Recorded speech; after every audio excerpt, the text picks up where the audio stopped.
Hey guys, I'm Cool, and we are Anonymous Storytellers. Today we have a special guest. Anthony, Glad to have you, Anthony. I'm glad to be here. Great. You chose a story, right? Yes, I did. The story I'm going to be doing today is called I Should Have Died That Day by Orzha. What do you know about the author? Orzha is on a private profile, so I can't really see much, but I do know that he or she has been on Reddit for about 2 years now. Okay, well that'll be a fun time. I also brought a story. Also, I assume from NoSleep. We like to read a lot of NoSleep here. Mine is My Family Went Camping at Lake Nereus. None of Us Left Unchanged by Hopeless Foolishness. They also seem to be a 2-year veteran on Reddit, but also they are an avid poster of No Sleep. So if we like them, we might read this author again. You know? Nice. Do you want to start on yours or want to start on mine?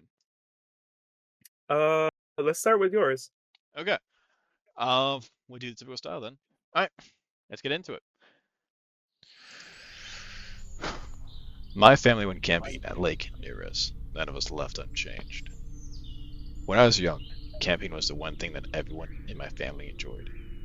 Every year, we'd drive out to some national park, split into groups, and make a game out of seeing which of us could reach the other end of the park first.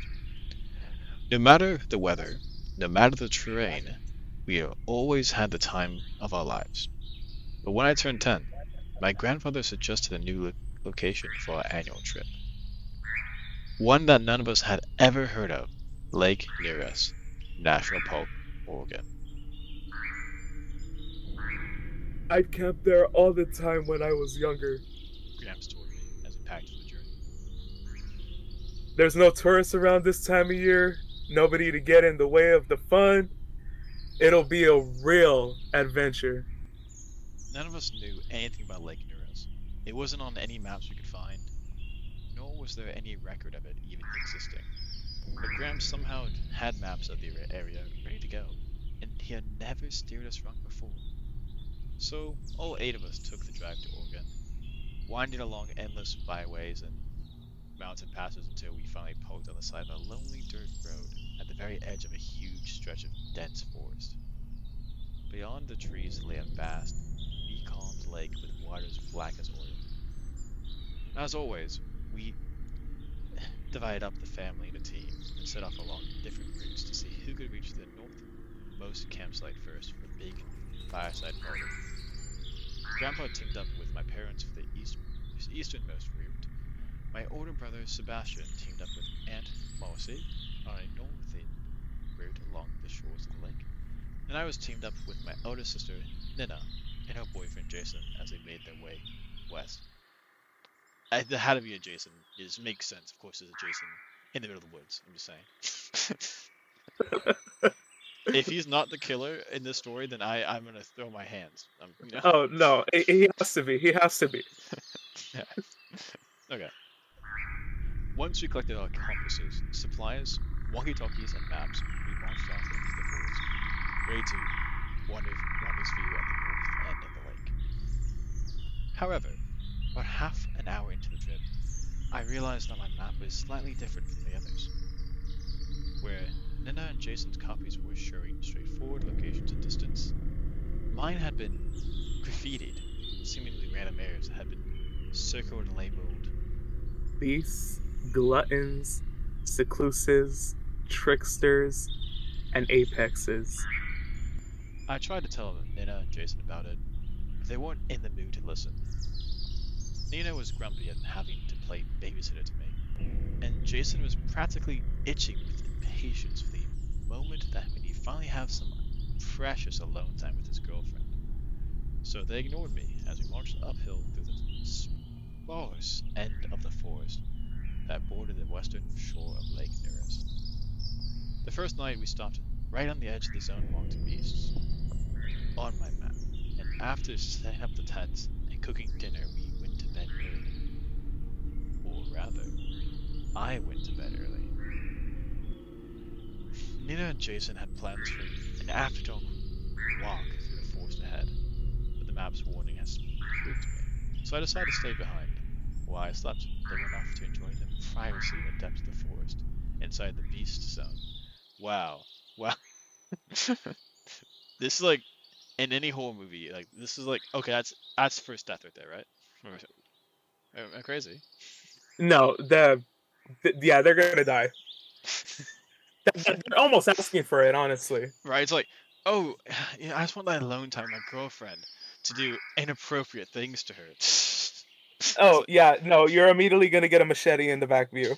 Oh yeah, exactly. Yeah. All right. I dimly remember waking up later that night to see lights in the distance, accompanied by the faint howls and barks.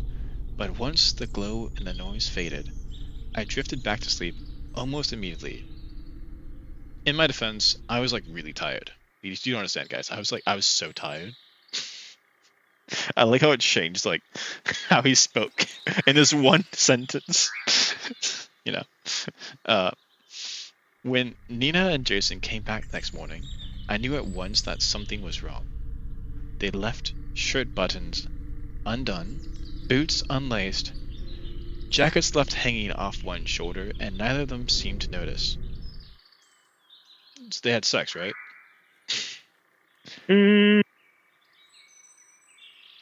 Probably, or they got into a fight. Yeah, probably. A clothless fight. I only know one fight like that. I'm like, okay. Yeah, they were wrestling in the bed. All right. I tried to ask what was wrong, but they struggled to even speak. Jason could only grunt, while Nina barely mumbled out a few vague sentences about what happened. Can't think. She mumbled. Hurts to think. Saw lights in the forest. Lights gave something, but took something away. Whimpering, she staggered off, muttering under her breath. From what little I could hear, it sounded like she was reciting the alphabet, but she kept forgetting it. Still, the two of them tried to go about their morning routine, preparing breakfast and packing up the campsite, but Nina had trouble working the camping stove. Despite being a veteran camper of more than a decade, while Jason only clumsily could paw at the tent pegs. I tried to help him, but the moment I got within arm's reach, Jason spun around and snarled at me like a wild animal, eyes flashing scarlet, his teeth lengthening into fangs. While I fell backwards in fear, Nina suddenly seemed to grow several feet taller, tearing her boots open and almost ripping through her shirt as she rounded on Jason, roaring at her boyfriend like an angry bear. Jason bowed his head and cowered, visibly shrinking until his clothes almost engulfed him, the hairless tail of a rat snaking out of his oversized jeans. My now giant sister had then clumsily helped me to my feet, nuzzling my face like a mother dog worrying over a wounded puppy, lowering in concern as she checked me for injuries, clumsily promising to keep me safe. We'll go hunt. She grunted. We'll bring food. You stay. Not safe out there. And without another word, she shrugged out of her ruined clothes, shrank into the form of a hawk, and flew away. Behind her, Jason expanded into the shape of a fox, took off after her with a gobbled shout of, "Wanna come too?" I was left there sitting alone by the tent, quivering in fear, calling for help on the walkie-talkies without hearing a single response for the next half hour. Eventually, I set off in the opposite direction, hoping to track down one of the other family teams. I didn't know how they could help Nina and Jason, but I wasn't thinking that far ahead. All that mattered was finding help. As I left, I could see vultures watching from the branches above me, and all of them had human faces. Okay. I didn't expect that. I will say I did not expect that. Yeah, no. Yeah, the turning into a bird got me. I also love how like Jason and Nina both share like the same voice. I'm teasing you, mate. You're good. You're good. Oh my god. So they're like Beast Boy from Teen Titans now, huh? Is that it? Maybe.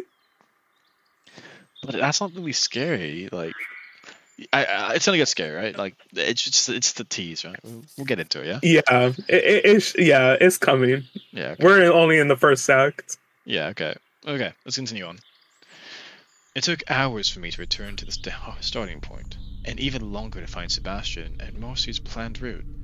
But I somehow managed to find their temporary camp on the eastern shore of Lake Nereus by 4 in the afternoon. The place was deathly silent, with no sign of my aunt and older brother to be found except for their untouched backpacks. About the only thing missing from their belongings was the spy novel that Sebastian had been reading. A quick look at the map confirmed that 2 of them had made camp right between the 2 of the marked zones. The Secluses zone in the forest bordering the eastern shore, and the Gluttons zone in the shallows of the lake itself. Just as I was starting to panic, I remembered that Aunt Marcy had always liked to swim after a long journey.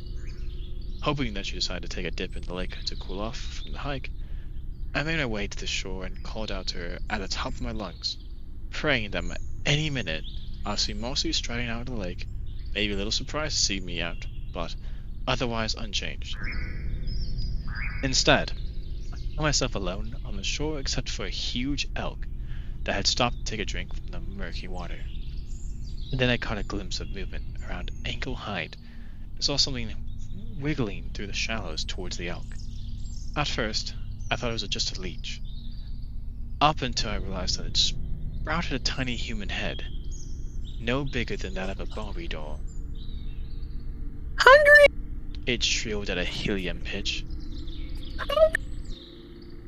As I watched, the human-faced leech shot out of the water, fastened itself on the unsuspecting elk's flank, and began to feed, gorging itself on the animal's blood. And as it fed, it grew, bulging and swelling out of shape, expanding first by inches, then by feet. And as it grew, it sprouted long, rubbery arms that wrapped around the startled elk, anchoring itself in place and keeping the elk from shaking it off as the leech grew bigger and consumed even more of its blood. In a matter of seconds, the elk was dead and completely how you say that? Exsanguinated? Extinct? Exsanguinated? Extinct? Is that a word? Huh. Did they mean extinguished? Extinguished would make sense. Extinguished would make sense, yeah. Probably. Okay. In a matter of seconds, the elk was dead and completely extinguished. And the leech was now roughly the size of a Nile crocodile. But it wasn't finished eating. Reaching out with its improbable muscled arms, it shoved the carcass into its colossal jaws and swallowed it whole, instantly ballooning in size once again. Then the hippo-sized leech turned and finally noticed me, and in that moment, I recognized the now gigantic face of that leech. It was Aunt Marcy, transformed by her zone just like Nina and Jason, and yet differently. She was now what the map had called a glutton. Hungry! She boomed, her voice now a thunderous bass throb. Hungry! I didn't even bother trying to negotiate. I can tell from the way that she was licking her chops that, unlike Nina, she didn't recognize me as anything other than lunch. So I turned and ran for the forest as fast as my feet could carry me. Fortunately, her newfound size made her slower, and though she transformed again and sprouted millipede legs to accelerate her along the rough ground, I had a head start. By the time she picked up serious speed, I had already beaten her to the trees, where the forest was too dense for her to follow. Of course, I didn't realize that for several minutes, so on I ran. Is that grammatically correct? So on Maybe? Iran. I think so. So on Iran? So on our, I'm sorry, in my brain that sounds weird. Sonoran. It's on, right? So on Iran, too terrified to remember what I was now sprinting into, seclusive territory. Okay. I'm seeing what they're going with, but I'm not really. I'm not scared. I'm entertained. I'm entertained. You know. What were you? I'm also entertained, but also a little concerned, and also Marcy's an op. She's yeah, didn't know she was gonna be turning into the bad guy. Yeah, I didn't expect her to try to eat her nephew. Yeah, that's kind of too cannibalistic for me. Wait. Is there a meter then? There's a meter for how cannibalistic things can get. Um, and muted. and I plead the fifth. Disconnects. Well, come. I'm gonna bring this back again. I'm gonna mention it because I'm curious now. Okay. Listen, I'm a man that likes meat. What can I say? Hey, I'm not arguing that, man. I'm not arguing that. I'm just noticing, like, you know? Yeah. Okay. A few hundred yards past the tree line, I tripped and crashed headfirst to the ground. When I regained consciousness, a few minutes later, something was jabbing me with a stick. Groaning, I looked up just in time to see something human-shaped drop the stick and leap backwards, springing onto the side of a tree and clinging to it like a frog. Now that I could see it clearly, I saw that it looked more akin to an octopus than anything else. It had writhing tentacles in place of fingers, disproportionately long legs, a bulging, pulpery skull, and enormous eyes with slot-like pupils. Also, it was holding a John Lee Karen novel under one arm, straight from Sebastian's backpack. Judging by the leaf bookmark, the creature had been reading it recently too. And that's how I finally realized that this thing, this secluse, was my big brother. Sebastian? I whispered. Sebastian said nothing, but his tented fingers sharpened to blades as a silent warning not to get any closer. He was more intelligent than the other victims, but just like the others, something of himself had been stolen. All the showboating and bravado he had been known for and admired for was gone. In their place was left only suspicion and fear. As I watched, he tucked the book in a hollow of a tree and began inching backwards into the branches until he was well and truly out of reach. Then he began to change, his skin rippling as it shifted to match the texture of the bark, limbs and skull flattening against the trunk of the tree until they were almost two-dimensional. He even sprouted a few branches of his own, complete with real leaves. Please, Seb, talk to me. Where are the others? What's happening? The slot-pupiled eyes glared down at me for a moment. Then they too vanished, leaving him as just another part of the tree. As I later learned, secluses are very shy creatures. They don't like being seen, either by predators or by their prey. You might wonder why, if that's the case. Sebastian bothered poking me with a stick. I like to think he was acting on some last shred of human feeling for me, checking to make sure I was okay. Then again, maybe he just wanted to check to see if I was dead before he started eating me. Damn. A bit morbid there. Okay. Out of ideas, I went on a walking, hoping that I could finally find help if I went far enough. Eventually, my route snaked out onto the northernmost end of the Lake Nereus. Out here, there was no shoreline, only a jagged maze of rocks and pinnacles almost as tall as the trees, and north of that, a stretch of bare hills jutting from out of the surrounding forest. On the map, the pinnacles had been marked as trickster territory, and the hills belong to the apexes, and getting anywhere near them would be incredibly dangerous. But the camping ground where we were supposed to meet was situated right on the edge of the two areas, and this might be the only chance I'd have to finding my parents and grandpa. By then, it was getting fairly dark. Making my way out of secluded territory, I had taken about 2 hours, and the sun was plunging rapidly out of view, and I really didn't want to find out just how many of these shapeshifters like to hunt at night. So when I caught a glimpse of Dad's telltale orange jacket through the trees ahead, I put on an extra burst of speed, hoping the camping ground was only a few yards beyond, that I'd be safe there with Mom and Dad until we could call for help. But before I could reach him, Dad walked off, vanishing behind the trees to his left. Baffled, I followed, sprinting around the corner ahead, only to find that Dad had walked off yet again. Now I was heading to trickster territory. I immediately shouted, trying to get his attention, but no matter how loud I screamed or how urgently I tried to warn him, Dad just didn't seem to hear me. In desperation, I galloped after him, sprinting wildly towards the pinnacles with all the speed I could muster. And then, less than 5 feet away from me, Dad finally turned. He was smiling.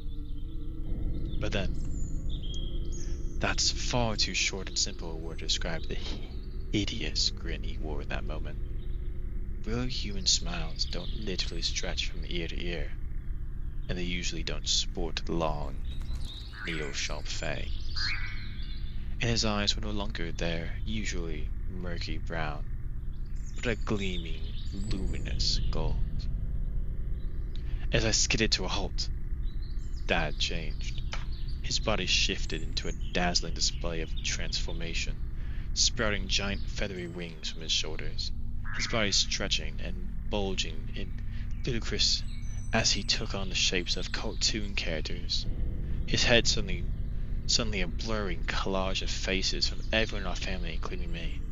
His skin blushing with lurid shades of color from neon purple to radioactive blue. All of it happening so quickly that my eyes struggled to make sense of it. Too late, I realized that the performance was a distraction, and I turned to run. But in that moment, Mom swooped in and knocked me off my feet, sending me crashing to the ground. I landed heavily on my back, dazed and unable to do much else apart from stare up at the darkened sky as Mom descended on her own set of enormous wings. She too was smiling, the same impossible Cheshire cat grin, her eyes gleaming metallic gold in the fading light. These were tricksters, I realized, and they lured me into a trap.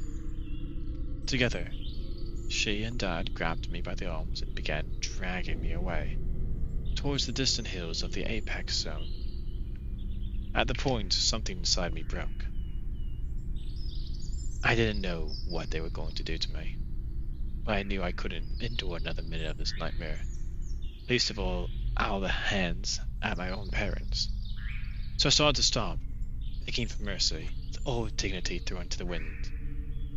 Mom, please, please don't do this. I don't want to die. Let me go, please. Please, Dad, stop her. Help me. My parents only laughed, a shrieking burst of hyena-like laughter, and parroted back echoes of my own sobbing plea, perfectly replicating my voice and words right down to the whimpering. Together they brought me to a small outcropping just on the edge of apex territory, overlooking the barren hills beyond. There, towering above me, stood Gramps. I knew I should have been more careful with that map. He sighed. What?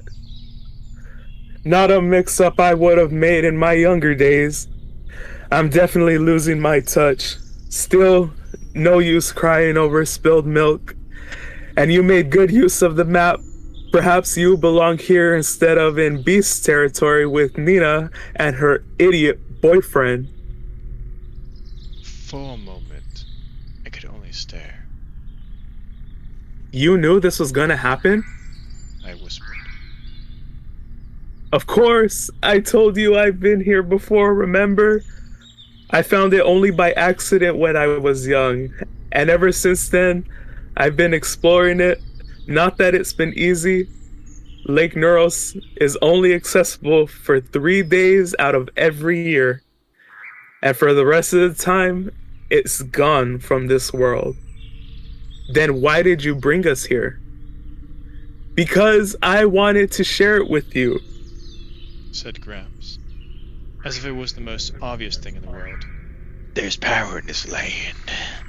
The primitive energy of transformation itself. Too great for the world to tolerate for more than a few days a year. And that power seeks out sentient vessels whenever they trespass. Humans touched by it are reborn in protein flesh to embody an aspect of the wild.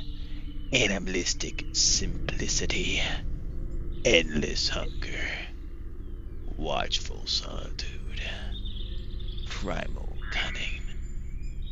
Or a true hunter's intellect and ruthlessness. how did you figure this all out? By trial and error. On my first visit, I explored it with a team, and through their sacrifice, I survived long enough to escape a year later. On every visit since, I've brought people with me to test the limits of its power, learning more with every sacrifice. But I'm getting too old to lure tourists out here, and I'm not sharp enough to document it anymore. So, He smiled. I'm retiring to spend more time with my family. There was a pause, as the last remaining seconds of the daylight finally bled away. Then Gramps clambered down from the outcropping towards the barren hills of Apex territory, and my parents began dragging me after him. The lights of transformation always shine at nightfall. He mused aloud. Maybe you glimpsed them from a distance before, but it's very different to see it up close. Those lights are the energies of metamorphosis, rising to find vessels. Once every hour until dawn, the light shines, and all that are bathed in its purest radiance are reborn.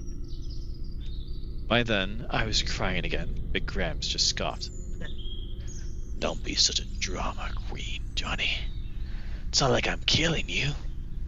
The people taken by Lake Nereus live on as shapeshifters, healthier than any ordinary human. My first two subjects are still thriving as secluses. Then 70 years on, I met tricksters who fought in the Civil War, apexes who can remember meeting George Washington. Don't you want to live forever? I tried to tell him I didn't want to forget who I was, or lose my personality, but by then I was bawling too hard to make the slightest bit of sense. This is a blessing, young man. He continued. This way, we'll be free of the world and all its miseries. Nina and Jason will be mated for life as the only animals can be. Your aunt will never know shame again. Your brother is liberated from the pressures of being idolized. And your parents have cast off their suffocating responsibilities to truly enjoy life. And you will never have to grow up, never be tamed, never learn to expect disappointment. Your entire life will be a family camping trip.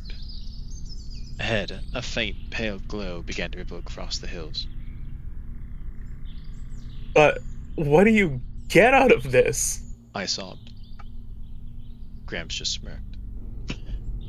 I'm no longer doomed to spend my 5 days right away in some miserable nursing home. And I get to be together with my family forever. And best of all, as an apex, I'll never be touched by my conscience ever again. Across the barren hills, a serene white light coursed through the hair, and Gramps stretched out his arms to bask in the hellish glow. At last! He hissed. Why did I ever hesitate? For a split second, I thought I was next to be consumed by the radiance. Then Nina galloped into view in the shape of a horse, her face still almost human. She must have been following me for the last few hours, still babysitting me despite her transformation, and while Gramps could command my parents easily enough, he'd never been able to control Nina. At the last moment, Nina swept me onto her back and went thundering off in the opposite direction, away from the barren hills, back towards our starting point. And I still remember hugging her as we fled, wrapping my arms around her neck and crying into her mane out of sheer relief. Even as Gramps bellowed his rage in distance, and I remember the shadow that blotted out the moon. And I remember the shadow that blotted out the moon as it pursued us across the forest, sending beasts, gluttons, and even tricksters fleeing for it. I remember Gramps, now an apex with eyes as black as the night, chasing after us as anything from a flying mass of blades lashing Nina's flanks to a giant spider the size of a bus. But Gramps was still getting used to his new body, and Nina outran him in that end. My last clear memory from that night is of being dropped off at the entrance and allowed to stagger off onto the road, trying to ignore the sight of Nina and Gramps watching me from the trees. They couldn't follow me. As I later learned, only a handful of shapeshifters had broken free of the lake during its annual E-Day reappearance, escaping to become the cryptics of urban legends. But even so, I didn't want to meet their gaze. I didn't want to start crying again. I was found wandering along the side of a highway 2 days later, starved and dehydrated. After a long stay in a hospital, a brief media of Fury, a failed police investigation, and some rigorous counseling, I was told that Lake Nereus didn't exist, then tossed into the foster system with only a few keepsakes of my original family. And as luck would have it, one of those mementos just happened to include my grandfather's diary. It's been 20 years since then, and I found myself needing to write, because someone needs to know what really happened before it's too late. You see, ever since I was released from the mental hospital for the third time, I've been traveling across the country, migrating from town to town, getting work where I can find it, but always moving on some sooner or later. I'm now living in Oregon now. And little by little, I'm making my way back to Lake Nereus. It's not because it's interested me, you know, because Grandpa's brainwashed me or whatever. No. It's simply because after 20 years of loneliness, nightmares, failed relationships, brain-smothering therapy, and condescending social workers, Lake Nereus is the only place in the world that makes sense. So I'm writing this to ensure that some record of what really happened will remain. Because I know I won't be able to stay away forever. Soon, those precious 3 days of the year will arrive. Soon, I'll be with my family again. Soon, I'll be home. That was a good story. Yeah, that was powerful, I would say. Yeah, very. Also, sad ending. Very sad, yeah. Yeah. What do you think of my take of the grandpa's voice? That was a lot better. Hey, I liked what you did with doing good as well, but when you're just talking to yourself, it's like, let me just step right in and help you out, mate. You know what? I should have made him British. You're okay. I give it this. It surprised me. At the start of it, I wasn't sure. I was like, okay, what is this story going to be about? But then, as we kept going, it's like, okay, wow, okay, this is It became a thought-provoking piece, you know? Yeah. Great And it's stuff. crazy that it never even existed. They were just trying to call him crazy. Yes. So, and you think about it, his grandpa was right. He was trying to have Johnny avoid a life of ridicule and pain and being judged. Hmm. And now he just had everything the grandpa predicted. So he's Yeah. just going to say, you know what? You're right. I'm going to go back to I should never left. All right. Of those sections, which one would you choose? First off, would you go in the forest? And second off, would you choose one of those sections to change into that? I wouldn't have stepped foot in the forest. Valid. Uh-uh. I don't know if I would either. I've seen too many horror movies to know the outcome. But Anthony, we're in a forest right now. Look around you. Ah! Wait, how did we get here? Oh my gosh. All right, so that was written by HopelessFoolishness. They are a frequent poster of NoSleep. If you like this one, please read the other works and give some love to the author because that was amazing. I'm gonna give a like as well. You know. Yes, round of applause for Hopeless Foolishness. Woo! Great name too. Woo! Yeah. And I guess we'll just jump to your author, right? Do you want to reintroduce them? Yeah, I got Orzha. Hope I'm pronouncing that right. They're on a private profile, but I can see that their Reddit age is 2 years, and they've got some pretty serious karma, so I already know they're active. I like that. Nice. Okay. Hmm. And today, I'm going to be reading I Should Have Died That Day. All right. This happened 18 years ago now, and to this day, I still consider myself lucky. The morning was cool as we loaded into the ambulance heading to a call at the edge of town. It was 6:12 a.m. and it was still dark outside. We were called in by the police station saying that there were multiple wounded at what seemed to be a farm. We didn't actually know what caused the injuries, but we made our way to the scene.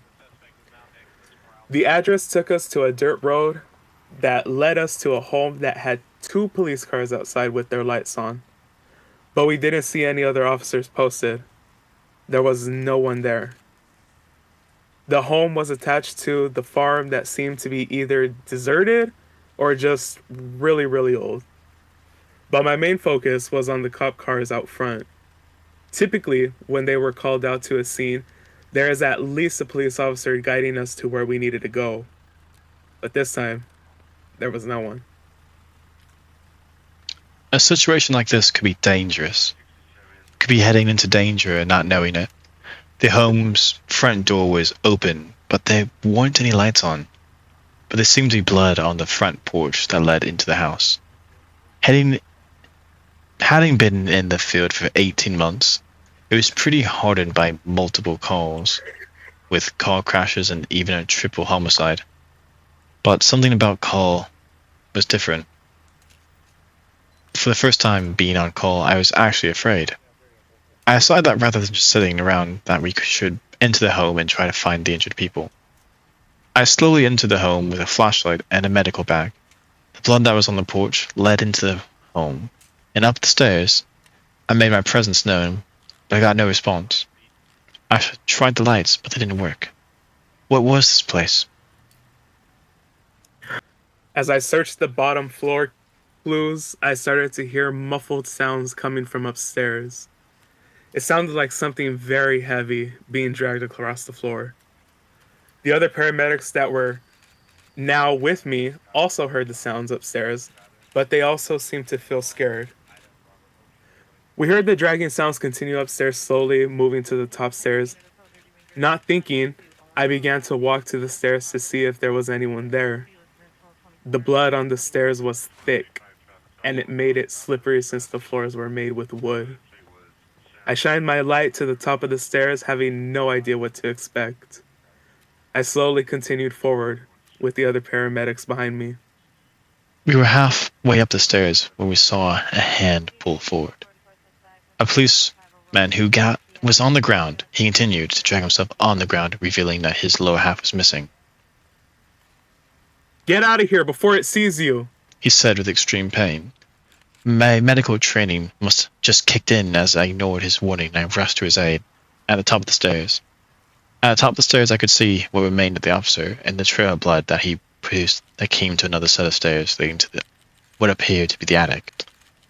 The two paramedics that were with me attended to the officer at the top of the stairs, and I ventured slowly to the stairs of the attic. Above me, I could hear sounds that I'm not able to describe, but they were terrifying in nature. Sounds that I assumed to be grunts or something very large eating. My flashlight was the only thing illuminating my path in the long hallway leading to the attic stairs. The hallway was long and unfurnished. I could see scratches on some of the walls and floors, although the blood covered most of the floor. I had no idea what was happening here, or more importantly, what was still happening. But I assumed, due to the blood and lack of personnel at the scene, that there were many that still required my help.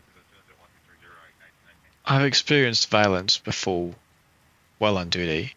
Many people while in shock can be aggressive and numb to pain while making subduing them quite the task. I wasn't necessarily preparing for violence though. It's never outside the realm of a possibility though. I proceeded to the attic, steps alone, flashlight in hand. I was tempted to announce my presence, but I decided against it. I had a feeling that I'd never experienced before. I walked up the stairs slowly, hearing sounds much clearer, sounds that didn't sound good. I was about to reach the top of the stairs when I heard a loud sound coming from downstairs, and a rush of people entering the room. I quickly turned around and ran down the stairs over to the other paramedics and the officer that was in grave condition. Coming up the stairs was a SWAT team in full gear. This wasn't your average SWAT team. They looked like an FBI SWAT, but none of them had the badge and carried military-grade weapons. When they reached to the top, they ordered all of us downstairs and told us to leave the officer. The officer was bandaged but unresponsive due to all the blood loss. They asked me, "Where is it?" sternly, as if they knew what they were about to face, and I pointed to the attic stairs. They rushed the stairs leading to the attic with their weapons drawn, and we went down the stairs. From the bottom floor, we could hear screeching and gunfire coming from the attic. A lot of gunfire. We were ushered outside by more members of the SWAT team. By this time, the sun was starting to rise, and not only did the SWAT team arrive, but also what seemed to be government officials in suits. They were completely void of emotion, as if this was a regular business. Wish list, clearly hearing the horror that was coming from the house. They pulled us aside and asked us questions. They asked us what we saw and who was all inside. We hadn't seen much, so we told them the truth. I asked them, What's going on? What's inside? They didn't answer me, and they told me to attend to the people that they'll be bringing out. They brought out 7 bodies that day. 7 mangled bodies. None of them fully intact. And from my understanding, it seemed like they killed whatever was up there. But I was never able to see it. What happened here? What did they shoot in the attic? What was I about to see in the attic had SWAT team not arrived and stopped me? I'm just glad that I just wasn't one of those bodies.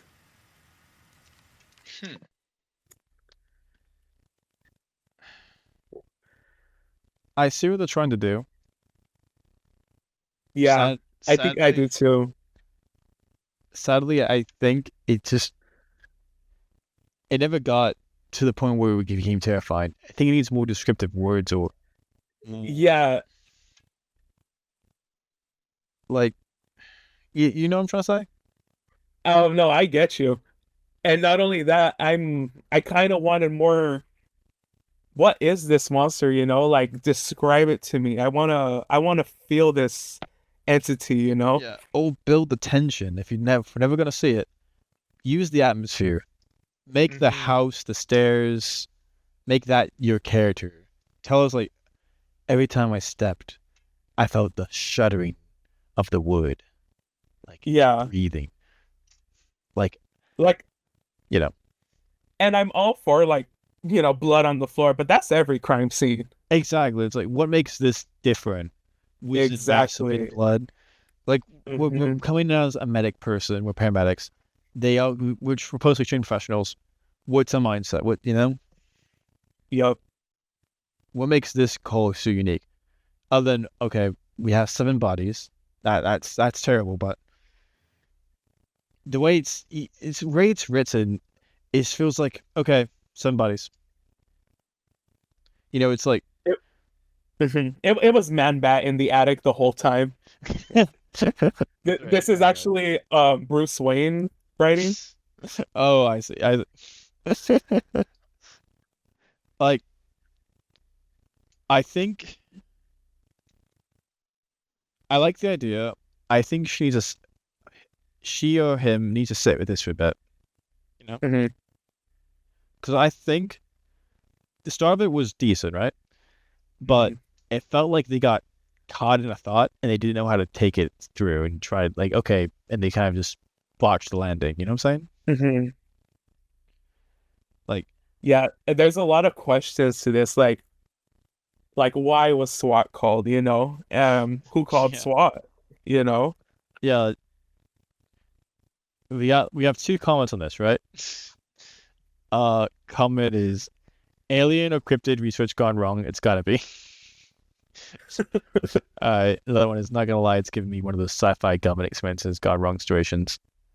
Yeah, I feel that. I see that, but like that's if we just make assumptions. I want to just focus on what was written, and what we Mhm. have doesn't really lead us to any of those things. Mhm. And you can tell it's not one of those things where it's like the author is like trying to leave it to like the viewer's perception, because we kind of don't have a roadmap right here.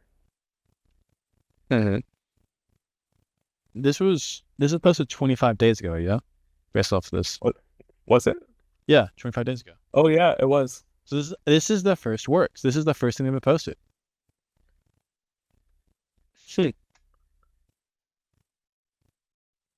I give him this. That takes a lot of courage to post publicly. So good job. Yeah, round of applause for Orzha. Yeah, and I'm excited to see how they grow and adapt because the hardest thing to ever for any writer or any storyteller is having the courage to actually share your story. And Yeah. the reason why we do this is we want to help share your stories.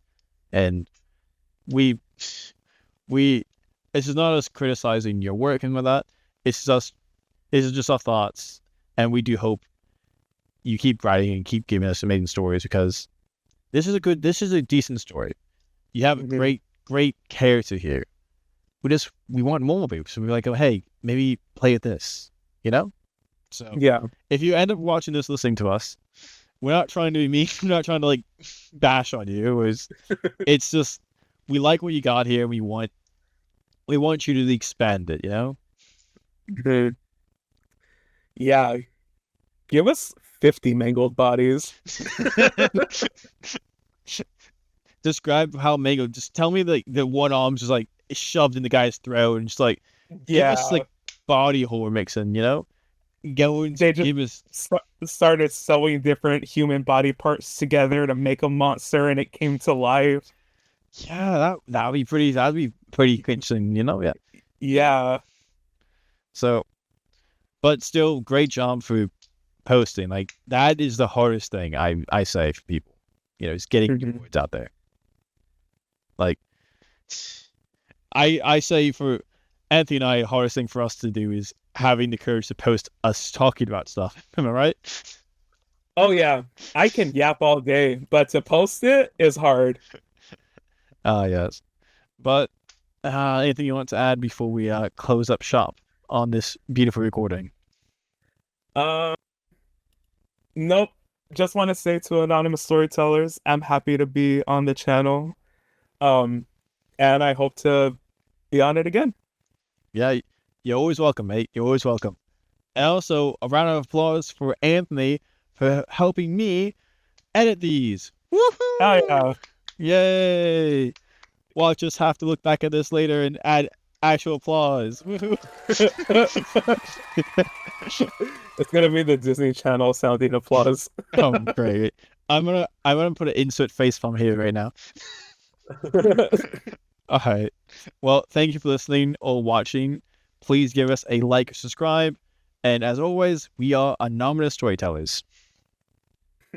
Bye-bye. Oh, quick word. We have a new logo! Woo! Yeah. It was recently commissioned and it came out beautifully. It will be now in all our videos, in the background, and as watermarked. So officially, Anonymous Storytellers has a proper logo, no AI. Hell yeah. It's official now. We've got decently big enough for the official logo. And soon enough, we will have better backgrounds that I think will make everyone happy. Because as you see, our office is nice, but it could be better. It could be better. Am I right? Yeah. You know? It could use a little pizzazz. Exactly. Right now, I have Anthony on a table. That's not nice to Anthony. I mean, I like being laid out on a table, but I deserve better, you know? You tell that to the boyfriend, I swear. But yeah, well, we just wanted to celebrate and let that be said. You guys have a lovely rest of your day. Adios.